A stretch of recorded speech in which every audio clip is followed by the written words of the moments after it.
com Hernandes Dias Lopes. E então vamos abrir a Bíblia, porque Deus nos fala pela sua palavra.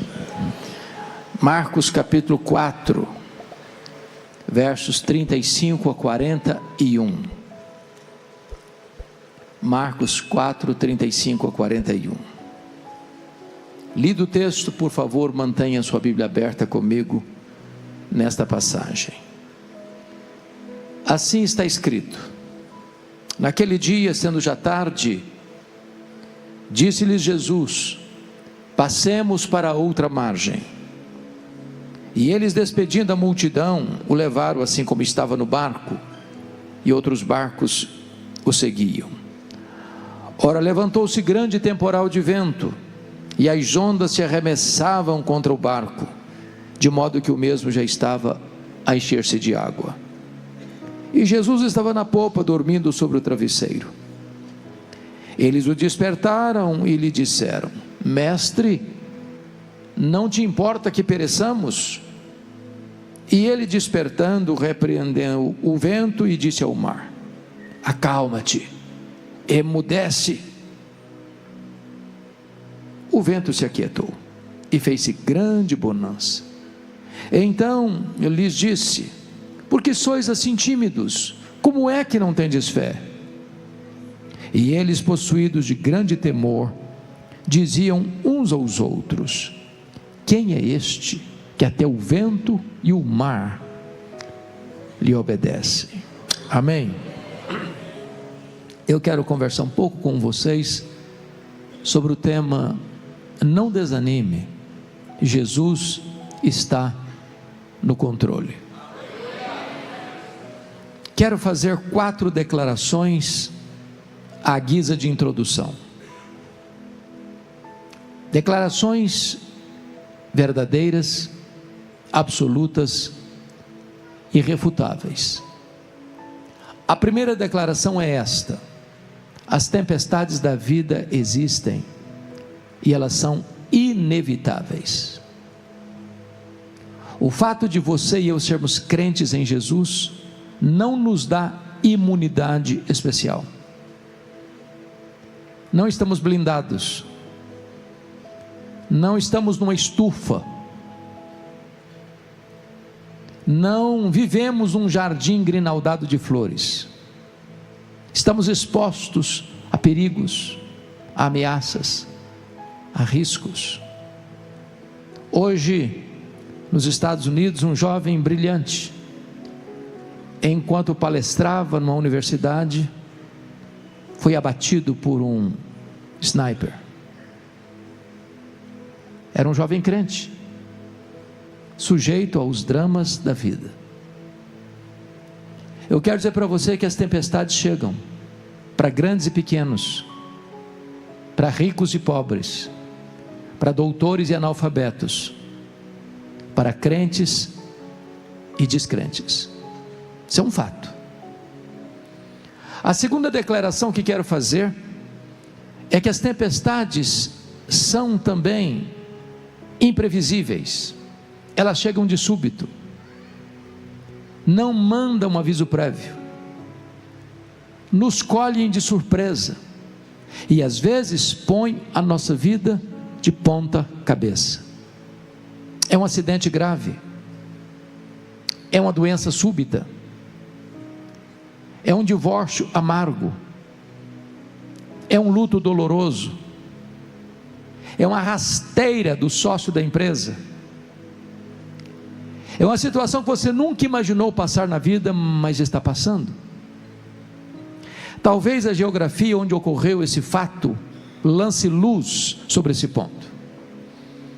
Eu acho que todos vocês sabem que o chamado Mar da Galileia não é um mar, é um lago de águas doces, o maior reservatório de águas doces do Oriente Médio. Tem 21 quilômetros de comprimento por 14 de largura. Esse lago está a 220 metros abaixo do nível do mar Mediterrâneo, e encurralado por montanhas. Do lado oriental, as montanhas de Golã; do lado ocidental, as montanhas da Galileia. No norte de Israel está o país, o Monte Hermon, cujo cimo sempre coberto de gelo. Ali acontece um fenômeno curioso.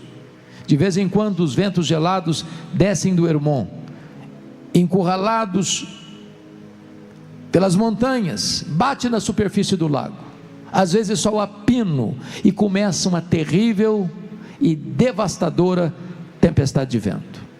É provável que tenha sido isso que ocorreu aqui. Eles entram no barco e Jesus dá uma ordem: passemos para outra margem, e enquanto singram as águas, a tempestade chega. É assim na vida. Você vai ao médico por um exame de rotina e descobre que está com uma doença grave.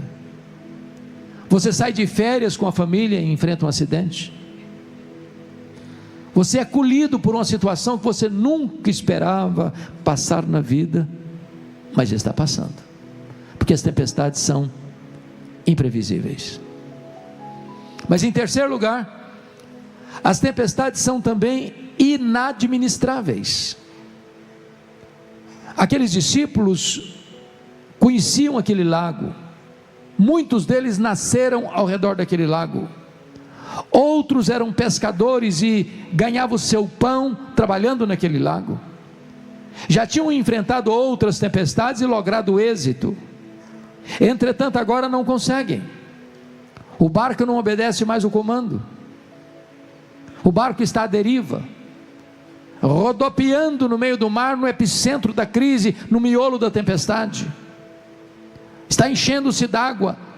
Parecia que a morte mostrava para eles a sua carranca, e eles não conseguem resolver o problema. É assim na vida, tantas vezes. Os problemas vêm e são maiores do que nossas forças. Queremos dar um rumo e a circunstância nos leva para outro lado. Você perde o controle, as rédeas fogem das suas mãos. Mas a quarta verdade, muito consoladora: as tempestades são também pedagógicas. Isso significa que você e eu não cremos em acaso, você e eu não cremos em sorte, você e eu não cremos em azar, você e eu não cremos em determinismo cego, você e eu não cremos em olho gordo, você e eu não cremos em feitiço, você e eu não cremos em macumba para crente. Você e eu cremos que a mão de Deus dirige o nosso destino. Você e eu cremos que Deus não é pego de surpresa com as tempestades que nos assolam. Se Deus permite uma tempestade na sua vida, não é para destruir você, é para tonificar as musculaturas da sua alma. Não é para derrotar você, é para provar você e aprovar você, e você sairá da tempestade mais fortalecido. Dito isto, vamos à análise do texto. O contexto desta passagem revela-nos que Jesus passara todo aquele dia ensinando as parábolas do reino. Se você já deu aulas ou já pregou um dia inteiro, claro, no final do dia você está exausto.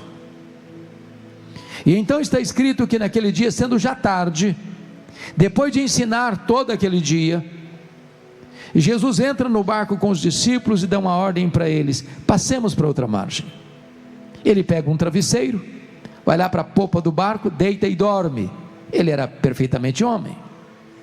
Enquanto navegam, chega a tempestade convulsiva, devastadora, e o barco começa a rodopiar no meio do mar. E eu até escuto Pedro, o mais falante do grupo, dizendo para os seus pares: vamos deixar o mestre descansar. Nós temos conhecimento, nós temos experiência, nós temos expertise, nós sabemos resolver o problema, mas não conseguem. Depois de baldados todos os esforços, percebendo que o barco estava indo a pique, recorrem a Jesus com a pergunta em tom de censura: mestre, não te importa que pereçamos? E diz a Bíblia que Jesus se desperta, repreende o vento, repreende o mar e diz: acalma, sossega. E o vento se encolhe, e o mar deixa sua bravura, e a grande bonança. Então Jesus se dirige a eles na segunda pergunta do texto: por que sois assim tímidos? Como é que não tendes fé? E então eles, tomados de grande espanto e temor, olharam uns para os outros e se perguntaram: quem é este, que até o vento e o mar lhe obedecem? Se vocês notaram comigo, esta passagem está regida por 3 perguntas. A primeira pergunta, no verso 38, é a pergunta dos discípulos a Jesus. A segunda pergunta, do verso 40, é a pergunta de Jesus aos discípulos. A terceira pergunta, no verso 41, é a pergunta entre os discípulos. Ora, se o texto está regido por essas 3 perguntas, é sobre elas que vamos tratar daqui para frente. Vejamos então a primeira pergunta do verso 38. Mestre, não te importa que pereçamos? Esta é a sua pergunta, esta é a minha pergunta, esta é a pergunta da nossa angústia, esta é a pergunta do nosso medo, essa é a pergunta do esgotamento dos nossos recursos, essa é a pergunta da falência da nossa força, essa é a pergunta que nos coloca diante de uma situação onde nos sentimos impotentes, incapazes. Essa é a pergunta do pai e da mãe que vê um filho acamado, doente, e ora, e clama, e chora, e pede a Deus socorro.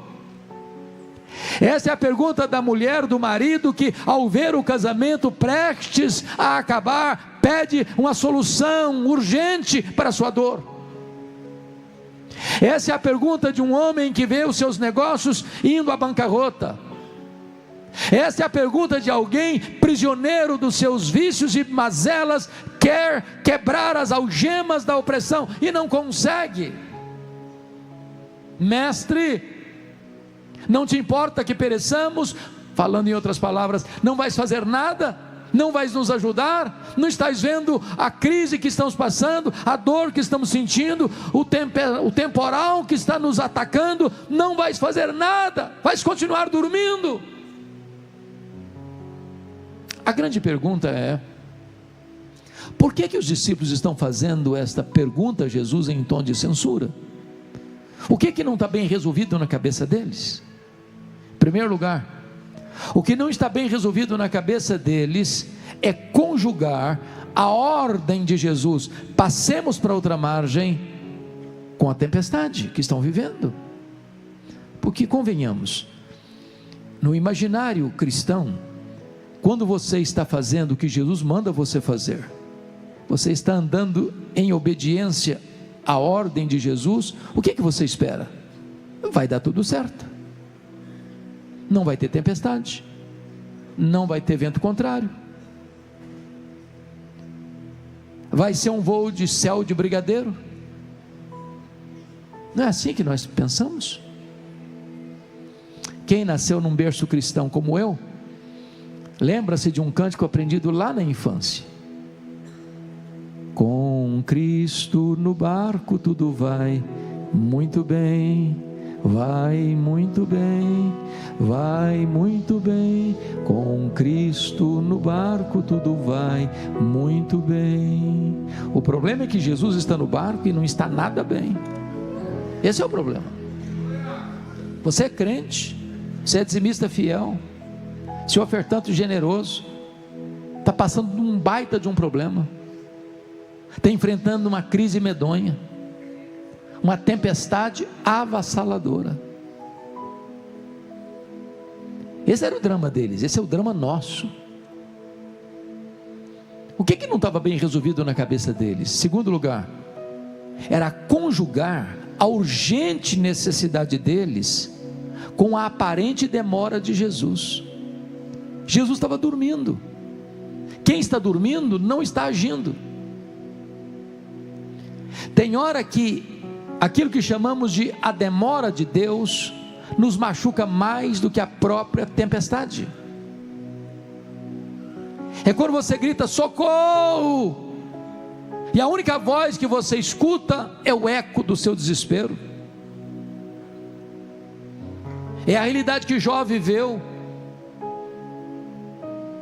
depois de perder os seus bens, depois de enterrar os seus filhos, depois de perder sua saúde, depois de perder o apoio da sua mulher, depois de ser acusado de forma leviana pelos seus amigos, ele fez 16 perguntas para Deus: por quê, por quê, por quê, por quê? Ele fez 34 queixas contra Deus, e a única resposta que ele escutou foi o silêncio de Deus. Nenhuma explicação, nenhuma luz no fim do túnel, nenhuma palavra. Eu posso até lhes garantir que o silêncio de Deus grita mais alto nos ouvidos da nossa alma que o ruído mais barulhento das circunstâncias mais adversas. Agora preste atenção: Jesus nunca chegou atrasado. Quando ele parece estar atrasado, quando ele parece estar distante, quando ele parece estar inativo, é que ele está preparando algo maior e melhor para a nossa vida. O Kairos de Deus é diferente do nosso Cronos. Ele vem no seu tempo, do seu jeito, trazendo em suas mãos a solução. Então, se você está lidando com a tempestade, a crise é medonha, a dor é profunda, a resposta ainda não chegou, não é porque Deus se esqueceu de você, não é porque Deus não ama você, é porque Ele está preparando algo maior e melhor para a sua vida. Não há Deus como o nosso que trabalha para aqueles que nele esperam. Mas vejam vocês que então diz a Bíblia que Jesus se desperta e repreende o vento e repreende o mar. O vento tem ouvidos e o mar escuta a voz do Criador. Diz: acalma, sossega. E o vento recolhe-se às suas recâmaras, e o mar, como uma fera selvagem, recua em sua braveza e se amansa. Agora é Jesus quem pergunta, no verso 40, a segunda pergunta do texto: por que sois assim tímidos? Como é que não tendes fé? Em outras palavras, por que vocês estão com medo? Por que vocês não têm fé? Agora, por favor, transporte-se comigo para aquele dia, para aquela geografia, para aquela circunstância. Um barco frágil, um mar revolto, um vento contrário, o barco enchendo-se d'água, a morte mostrando a carranca para eles. Você estaria com medo? Eu só fiz um cruzeiro grande na vida, fiz vários cruzeiros pequenos, mas navio grande eu fiz um só. Saiu aqui de Santos para as praias do interior do Rio de Janeiro, num congresso a bordo, e foi uma experiência traumática para mim, traumática. Ondas de 5 metros, todo mundo naquele navio ficou nauseado. Saímos para ir para o restaurante, cambaleando nos corredores, e voltávamos vomitando pelos corredores sem chegar no restaurante. Quando nós estávamos para voltar, a situação estava pior ainda. Sabendo eu que tinha 8 horas pela frente e não dava para dizer: para que eu quero descer, eu fiz uma oração, disse: meu Deus, ou eu durmo ou eu morro, eu não aguento isso. Agora imagine um barco frágil, de noite, dentro de uma tempestade, o barco se enchendo d'água, a morte mostrando a sua carranca, e Jesus pergunta para eles assim: por que vocês estão com medo? Por que vocês não têm fé? A grande pergunta é: por que eles deveriam ter fé e não medo? E eu lhes darei 4 razões por que eles deviam ter fé e não medo. Para ajudar na memorização, dar-lhes-ei um recurso mnemônico. Vou começar todas as 4 razões com a letra P. Primeiro, eles deviam ter fé e não medo por causa da promessa de Jesus do verso 35: passemos para outra margem. Se Jesus disse passemos para outra margem, qual era o destino deles? A outra margem. Se você esquecer o sermão desta noite e guardar apenas esta frase, me dou por satisfeito. E a frase é esta: promessa de Jesus e realidade são a mesma coisa. Vou repetir: promessa de Jesus e realidade são a mesma coisa. Isso porque Jesus é o avalista da sua própria palavra. Ele vela pela sua palavra em a cumprir. Nenhuma das suas promessas cai por terra. Em todas as suas promessas nós temos o sim e nós temos o amém. Se Ele falou, Ele é fiel para cumprir. Segundo lugar, por que eles deviam ter fé e não medo? Por causa da presença de Jesus. Jesus estava dentro daquele barco. E quem é Jesus? O Criador do céu, o Criador da terra, o Criador do mar, o Criador do vento. A criatura não é maior do que o Criador. A criatura não pode derrotar o Criador. O Criador tem controle sobre a criatura. Preste atenção. Quando Jesus está no barco da sua vida, você pode enfrentar tempestade, mas jamais enfrentará naufrágio. Tenho percebido que o único antídoto eficaz para você lidar com seus medos não são seus músculos tonificados,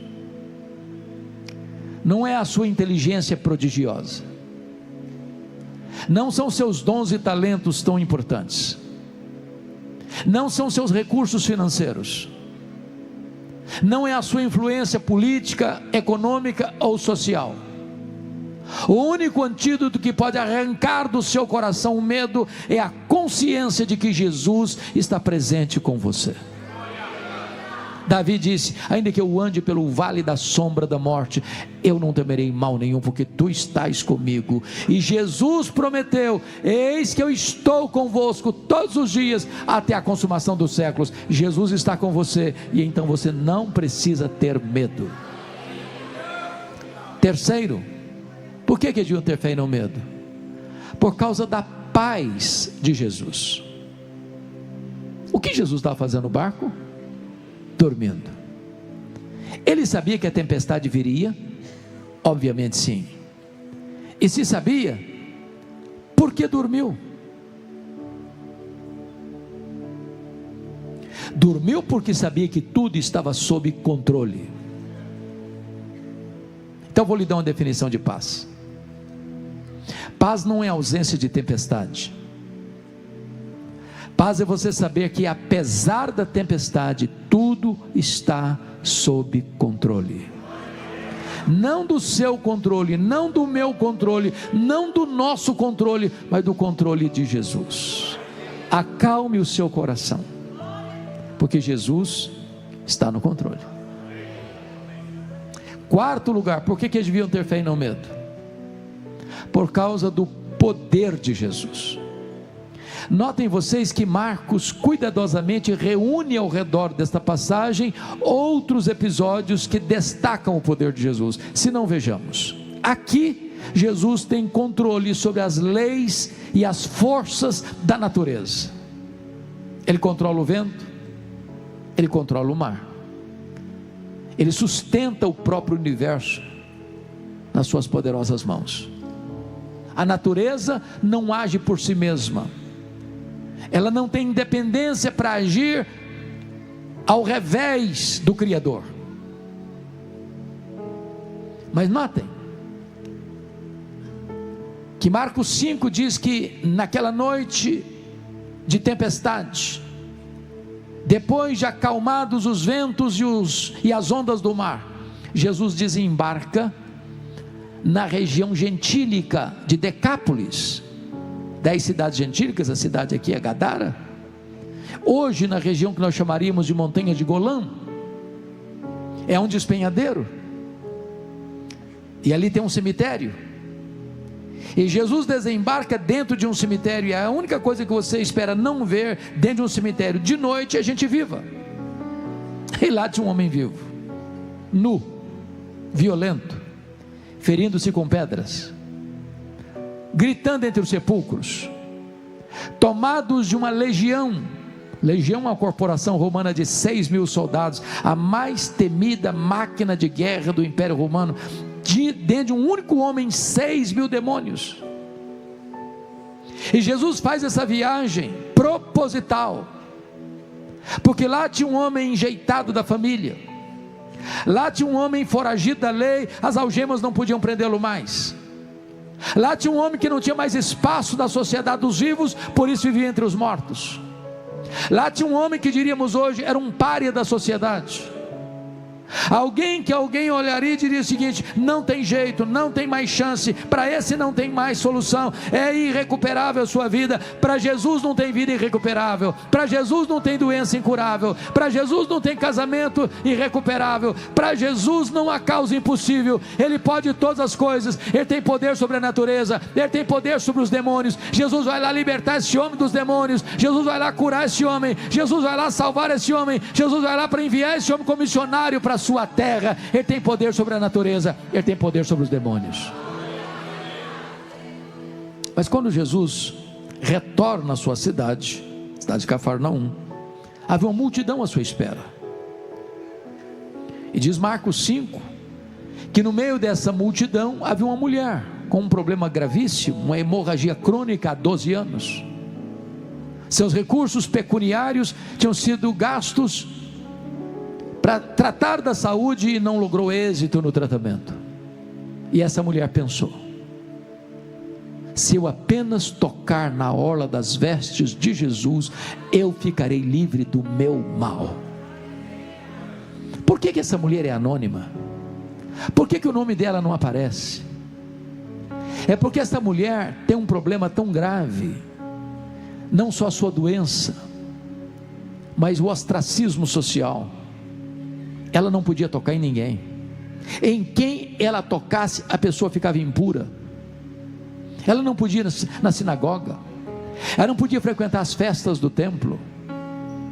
Mas ela entende uma coisa: se eu tocar na orla das vestes de Jesus, eu ficarei livre do meu mal.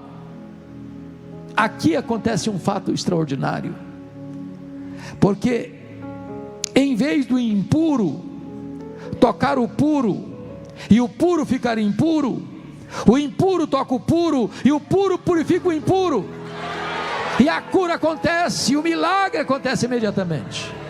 Sabe por quê? Porque Jesus tem poder sobre a natureza, e Ele tem poder sobre os demônios, e Ele tem poder sobre as enfermidades. A última palavra não é da ciência, a última palavra não é da medicina, a última palavra é do Senhor Jesus, o médico dos médicos. Mas diz a Bíblia que nessa multidão tem uma outra pessoa, é Jairo, o chefe da sinagoga de Cafarnaum. Sua filhinha única de 12 anos está morrendo, e ele recorre a Jesus e suplica a Jesus: Senhor, vão comigo na minha casa, para o Senhor impor as mãos sobre a minha filha, para ela ser curada. Só que Jairo tinha um problema. Se vocês lerem atentamente Marcos 3, alguns sábados anteriores, lá dentro da sinagoga que ele era o chefe, Jesus cura um homem com a mão mirrada, e diz a Bíblia que era sábado, e as autoridades de Israel, as autoridades religiosas, se mancomunam com os herodianos, seus arqui-inimigos, para orquestrarem contra Jesus, para matá-lo. Quando Jairo vai a Jesus, ele sabe que vai encontrar oposição e resistência dos líderes religiosos, mas se você tem uma causa, você não se importa com o que as pessoas vão falar, o que as pessoas vão dizer, você quer é Jesus, você precisa de Jesus na sua vida, na sua família. Enquanto Jesus caminha com Jairo, é que ocorre o fato dessa mulher hemorrágica. E é muito curioso, porque quando a mulher toca na orla das vestes de Jesus, Jesus para e faz uma confissão: alguém me tocou. E os discípulos, regidos por uma lógica cartesiana, responderam: mas Senhor, desculpe, mas não faz sentido o que o Senhor está falando. Está todo mundo te tocando, está todo mundo te encostando, está todo mundo te acotovelando. E Jesus disse: alguém me tocou, porque senti que de mim saiu o poder. Tem muita gente que encosta em Jesus, mas pouca gente toca em Jesus pela fé. Agora pense comigo, embora o texto não faça essa análise nesse viés, Jesus está atendendo a mulher, porque agora Jesus vai atender a mulher, vai trazer palavras de conforto, de salvação para a mulher, e o Jairo ali do lado, nervoso, angustiado, ansioso. Jesus resolve logo esse assunto, já resolveu o problema dessa mulher. Vão comigo, a minha causa é urgente, a minha causa precisa de prioridade. E Jesus parado ali atendendo a mulher. Quando alguém chega da casa de Jairo e diz: não incomodes mais o mestre, a tua filha acabou de morrer. O mundo desaba sobre a cabeça do Jairo, e Jesus olha para ele e diz: não tenhas medo, crê somente. E Jesus vai para a casa de Jairo com ele, e lá está o coral da morte, e entra sobranceiro e vitorioso solo da ressurreição. E Jesus vai no quarto da menina e fala em língua materna para ela o que uma mãe fala para um adolescente que tem dificuldade de levantar de manhã para ir para a escola: menina, está na hora de levantar, talita cumi. E a morte solta as garras da menina, e ela ressuscita.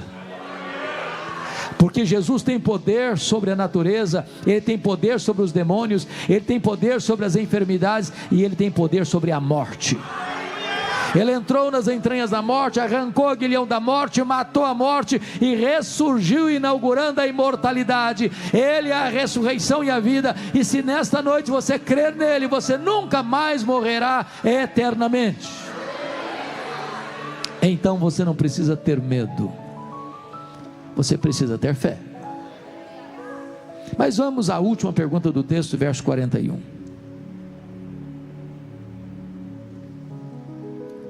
Os discípulos, tomados de temor, de reverência, transidos de frio talvez, molhados, porque o barco estava enchendo-se d'água, olhando uns para os outros, perguntam: quem é este, que até o vento e o mar lhe obedecem? Que pergunta emblemática. E nós poderíamos responder esta pergunta nesta noite: quem é este? Este é aquele que com o Pai e o Espírito Santo, lá nos refolhos da eternidade, antes da criação do mundo, no conselho da Trindade, traçou um plano perfeito, completo, eterno, que não pode ser frustrado, incluindo a sua vida, a minha vida, a nossa vida. Quem é este? Este é o próprio Criador do universo, porque todas as coisas foram feitas por intermédio dele, e sem ele nada do que foi feito se fez. Quem é este? Este é aquele que sustenta todas as coisas pela palavra do seu poder. Quem é este? Este é a semente da mulher que veio para esmagar a cabeça da serpente. Quem é este? Este é o descendente de Abraão, em quem todas as famílias da terra são abençoadas. Quem é este? Este é o Cordeiro da Páscoa. Quem é este? Este é a coluna de nuvem e a coluna de fogo. Este é o maná que caiu do céu e a água que brotou da rocha. Quem é este? Este é representado pelo tabernáculo, este é representado pela arca da aliança, este é representado pelo templo, este é representado pelas festas, este é representado pelos sacrifícios, este é representado pelo sábado. Tudo era sombra dele, ele é a realidade. Quem é este? Este é o maravilhoso conselheiro, este é o Deus forte, este é o Pai da eternidade, este é o príncipe da paz. Quem é este? Este é o sol da justiça, este é a brilhante estrela da manhã, este é o Messias prometido, o desejado de todas as nações. Quem é este? Este é aquele que na plenitude dos tempos nasceu de mulher, nasceu sob a lei para ser o nosso Salvador. Este é o Verbo que se fez carne e habitou entre nós, cheio de graça e de verdade, e vimos a sua glória, glória como do unigênito do Pai. Quem é este? Este é o Cordeiro de Deus que tira o pecado do mundo, o Cordeiro que foi morto, mas está vivo pelos séculos dos séculos. Quem é este? Este é o fundamento da igreja, este é o dono da igreja, este é o edificador da igreja, este é o protetor da igreja. Quem é este? Este é o grande eu sou, este é o pão da vida, este é a luz do mundo, este é a porta das ovelhas, este é o bom pastor, este é a ressurreição e a vida, este é o caminho e a verdade e a vida, este é a videira verdadeira. Quem é este? Este é aquele que andou por toda parte fazendo bem, libertando os oprimidos do diabo. Os cegos viram, os surdos ouviram, os mudos falaram, os coxos andaram, os mortos ressuscitaram. Quem é este? Este é o amado da nossa alma, este é a nossa justiça, este é a nossa paz, este é a nossa alegria, este é a nossa herança. Quem é este? Este é o Alfa, este é o Ômega, este é o princípio, este é o fim, este é a raiz de Davi, este é o leão da tribo de Judá. Quem é este? Este é aquele que, sendo Deus, não julgou como usurpação ser igual a Deus, antes a si mesmo se esvaziou, humilhando-se até a morte, e morte e cruz, pelo que o Pai o exaltou sobremaneira. Ele deu o nome que está acima de todo nome, para que ao nome de Jesus se dobre todos os joelhos, no céu, na terra e debaixo da terra, e toda língua confesse que Jesus Cristo é Senhor, para a glória de Deus Pai. Quem é este? Este é aquele que por amor de nós suou sangue no Getsêmani, este é aquele que por amor de nós foi cuspido e esbordoado no sinédrio judaico, este é aquele que por amor de nós foi vilipendiado e espancado no pretório romano, este é aquele que por amor de nós carregou aquele lenho maldito pelas apinhadas ruas de Jerusalém, sobre os apupos e vaias de uma multidão ensandecida. Este é aquele que foi pregado na cruz, mas transformou aquele patíbulo de horror num palco para a glória de Deus e num instrumento para a sua salvação. Quem é este? Este é aquele que morreu pelos nossos pecados, este é aquele que ressuscitou para a nossa justificação, este é aquele que voltou para o céu e derramou o Espírito Santo sobre a igreja. Este é o nosso grande sumo sacerdote, que está sentado à majestade de Deus Pai. Este é o noivo da igreja, que vai voltar pessoalmente, visivelmente, audivelmente, repentinamente, inesperadamente, gloriosamente, para buscar a sua noiva. Quem é este? Este é o juiz de vivos e de mortos, que vai julgar as nações. Este é o noivo da igreja, que vai entrar para a sala das bodas do Cordeiro com a sua noiva, vai enxugar dos nossos olhos toda lágrima, vai tirar toda dor, vai tirar todo luto, e nós vamos reinar com ele para sempre e sempre e sempre e sempre. Quem é este? Este é a razão da nossa vida, este é o amado da nossa alma, este aqui é que está dizendo para você nesta noite: você não precisa ter medo, você precisa ter fé. A Ele a honra, a Ele a glória, a Ele o louvor, agora e eternamente. Aleluia, aleluia, aleluia, amém e amém.